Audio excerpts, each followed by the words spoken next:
Marion Game, figure emblématique de la série humoristique de M6, Scène de ménage, a été emportée jeudi 23 mars à l'âge de 84 ans. C'est sa fille qui a fait la triste annonce à l'AFP, ce vendredi, en révélant que sa mère a rendu son dernier souffle dans la tendresse et l'affection des siens. L'occasion d'en savoir plus sur la vie amoureuse de la comédienne, qui avait partagé la vie de Jacques Martin lorsqu'elle était plus jeune.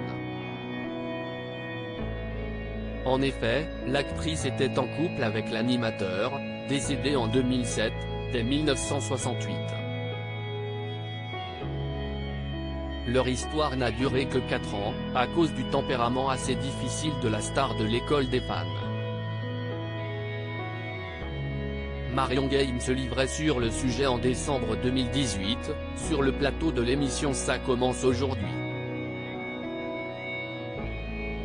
Auprès de Faustine Bollard, elle expliquait que son ex-compagnon était mal dans sa peau parce qu'il n'avait pas réussi à se faire une place dans le milieu du 7e art, qui semblait davantage le faire rêver que celui de la télévision. Son drame, c'était qu'il voulait être comédien.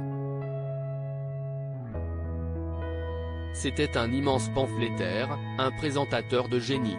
Mais il était jaloux, avait-elle raconté avec regret.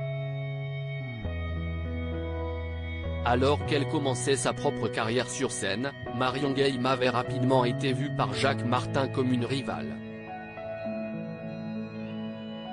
Supérieure à ces tragiques décès de personnalités qui ont déjà marqué l'année 2023, un égocentrique qui n'était pas du tout fait pour elle, c'était quelque chose à laquelle il n'avait pas accès. Il était très populaire à l'époque, mais je représentais son échec, avait-elle estimé, en précisant que, de toute façon, l'animateur n'était pas fait pour le théâtre. Au sujet de leur séparation, l'actrice avait indiqué qu'elle ne l'avait pas quitté pour ça, mais parce qu'il était impossible à vivre à cause de son amertume. Il était en douleur tout le temps. Sa notoriété ne le nourrissait pas. Ça ne l'intéressait pas. Il voulait être acteur, s'était-elle remémorée dans le programme de France 2.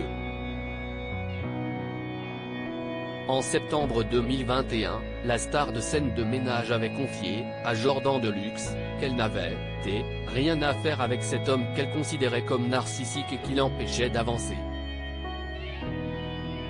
J'avais ma carrière à faire. À un moment donné, ce n'était plus possible. Je suis parti. Il était très malheureux. Il m'en voulait un peu quand même, avait-elle ajouté, persuadée que c'était la meilleure décision à prendre. Article écrit avec la collaboration de 6 Médias Crédit Photo, JLPPA.